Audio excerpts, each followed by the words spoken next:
I found since I quit racing that I enjoy as much as playing. I have no musical background whatsoever as a young person. When I quit racing, I wanted to pour that passion into something else, and music's really done that for me, and I truly, truly enjoy it. You have enjoyed life. Some advice for these young guys coming up, and maybe some of these drivers who are getting toward the end of their careers. You know, they've been in the spotlight with this sport. You found a way to settle into a very nice life. Yeah, I think with the young drivers, I would tell them to enjoy this moment. Even, for a guy like Kip Brown, it wasn't a great day, but it was still Seafair. You were out there driving, you were out there working with your team. At the end of the day, just think how lucky you were to get to do that. To the older drivers, I would say just what I just got done talking to you about. You're going to have a lot of passion that you're going to want to put someplace. So you're going to need to find some place to put that passion, put that time, to put that energy. And for me, it was flamenco guitar. Who knows what it'll be for somebody else. I know what else it is for you too, and it's community service and what you do with veterans as a driver to Veterans Hospital. Not very many people know how much time you contribute in those kinds of situations, and we know that Nate Brown, for one, is one who's very much involved in the community, as are a lot of these folks, and that's something to focus on as well. It is, and I have to say, I have to thank Cairo Television. I haven't been able to drive this year because of some other family commitments, but I made a plea last year for more VA drivers to bring veterans to the hospital. We had 4 drivers for all of Seattle to cover the week. We had 40 drivers after I made that appeal here last year on Cairo. So thank you, Cairo, and thank you for the people that answered the bell. There's a lot of veterans getting to the hospital that wouldn't have come otherwise, so thanks for stepping up. Well, and we hope that a lot of those veterans are watching right now, because you've seen a lot of our taxpayers, tax dollars at work in these military air shows and all the rest, and the show continues here on Lake Washington. And we just showed a moment ago, Doug, go back to the pits. Give us a picture of the guys working in the pits, if you would, for just a moment, because I want Chip, who knows better than just about anybody what it means to be a member of these teams, because oftentimes they're most unheralded. Many times they're volunteers, and yet the hundreds and hundreds of hours that go into preparing these boats because they love the sport. Well, one thing that's changed is a lot of the big money has left the sport. There's not the Budweisers, the Procter & Gamble's with Tide and Pringles. So where crew members used to be full-time paid positions are now people that come in after work on weekends. So there's a lot of volunteerism here. The other thing, too, we just saw a picture of some military people.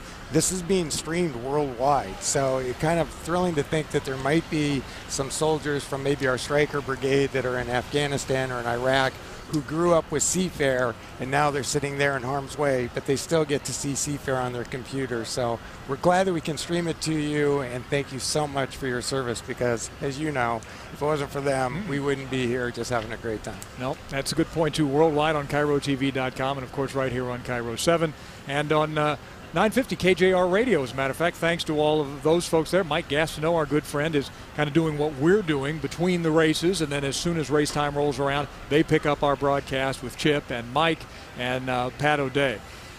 We've been talking about the boats. Let's talk about some of the drivers as we get closer to running the championship for the Unlimited Lights. And the young lady who has just sort of taken the sport by storm and basically, we think, could write her ticket into the Unlimiteds as well. Let's head down to the pits and chat a little bit with Kaylee Perkins. All right, Kaylee, you got a lot to defend here. The championship, you're going out there. Are you looking for a tight race or pulling away? No, it's going to be a tight race between, Paul's going to be fast and Rob Bork's going to be fast. So it's, and I have to be kind of on the outside with the motor plant. So I'm really going to have to nail my start and drive like crazy. Yeah. A bit of a different conditions today, though. We're seeing a bit of a sun break, very different from what you were seeing yesterday, bouncing around a little bit. Yeah, the sun had to come out eventually. Yeah. Good. So you feeling good going into it? Yeah, it's just going for a boat ride. Ready to go have some fun. And you said actually it gets to the point where you let the water run over the boat kind of talks to you, you kiss it, and then it performs for you. Is that what you're expecting? Yeah, I hope so. Hopefully, she's been sitting on the dock all day, sitting on the trailer all day, so hopefully she's ready for fun like me. Well, so yeah, that's what you said. So are you ready to get out there as well? Yes, exactly. All right, Kaylee, congratulations. Good luck out there. Back to you. All right, Lee, thanks very much. And Chip, as a driver, you were in that position at one time. She's a cool customer. Way cooler than I was. I was really surly. I was really focused and surly. That about you. I know. Everybody that knows me knows. But, Kaylee is just so genuine, and she's always easygoing. But I will say, after last year when she won, Paul Becker felt there were some problems there, and that relationship before it was great, but through it, once again, competition, it's a little bit strained. And I tell you that Paul Becker desperately wants to beat Kaylee, and Kaylee, for all her smiles, she desperately would like to beat Paul Becker. She also wants to win for Toyota because they like this whole Toyota engine program, and they would like Toyota to see the boat racing might be a really good place for them to market their engines. Well, let's bring Mike Fitzsimmons in out at the start-finish line along with Pat O'Day. Michael, is this a two-boat race? Is it going to be Kaylee versus Paul Becker in the finals coming up for the lights? There are a couple of spoilers that might be able to cause some problems, but basically, yes, it is a two-boat race. And one of the strategies, certainly for Paul, would be to try to hunt Kaylee down and keep her at a low RPM during score-up period, so that he might put her in a situation where, as Chip mentioned earlier, that Toyota engine just doesn't like to load quite so much. They're working on that, but that's a problem for her now. And if he pretty much stays in her face, so to speak, during the score-up period before they come down the front straightaway and set their lanes, that might be a strategy that would be to his advantage. She, on the other hand, would probably be best served, Pat, just stay away from him. You know, I don't know whether it was Chip or Steve that just said that Kaylee's a cool customer. I got to tell you, she got married last weekend. Here she is. It's a storybook, and if she could win this final of the Unlimited Lights, oh, that's magic. Absolute magic. I'll tell you something else that's magic, guys, and Chip, you and Pat especially can respond to this. Having the name Muncie associated with the championship final coming up here, it's Will Muncie in the John Howie stake boat. And Pat, you talked about it yesterday during the Unlimited Light heats. Just the sound of Muncie in a boat race is something that all of Seattle, all the boat racing knows about. Just to have that DNA here on the course after 60 years of racing just adds something special to the entire weekend. Well, I would add that there's also a negative side to that. Bill Muncie was a huge presence in this sport. He was the sport for many of us. So for Will Muncie to have to follow in those footsteps, that's very, very difficult. And Will hasn't had the kind of success that his father did. So I think it's a two-edged sword. It's great for us to see a Muncie out there, but I think it's a big burden for Will to carry. No question. No, it's always been tough for him. Well, there's definitely plenty of pedigree in this race, but the reality of it is it comes down to brute horsepower and thinking your way into a good start, and that's really what's really going to take in the Unlimited Lights final. Look for the start to be pretty much the whole decision, and you know they're not running 5 times around. It's still a 3-lapper for the final heat. So you make your commitment, you hope you're right, and you do it early. Otherwise, you're out of luck. Hey, nobody mentioned the name Vince Zadaro. I don't. Go ahead, Pat. Does he have enough horsepower to do it, Chip? I don't know that Vince, I don't see him on the list that Vince made the final. Maybe I've got a dated list here, but I don't see that Vince made the final. But I thought he did too. I did Vince, too. Well, there he is. He's in the water, so apparently we got left off the list. I think there's actually 9 boats in the final where we thought there was going to be 8, but they've added a 9th boat. Vince Zadaro is a phenomenal driver. He doesn't get the attention. Of course, he's not female, and he certainly isn't as pretty as Kaylee Perkins, I have to say. Vince Zadaro, I don't want to hurt you, but you're not as pretty as Kaylee Perkins. But he is one heck of a driver. He has nailed those starts. He has done a great job. And the other guy that's done that is Rod Bork. Rod Bork has driven very well, maybe not the fastest boat, but those 2 drivers, I think, have done the best driving job today. Well, Rod's driving a pretty small boat. He's just got a 20-foot or 20 and an inch, and that particular boat is pretty light. And so I look for him to try to get out front if he possibly can, but if he gets into traffic, it's going to be difficult for him.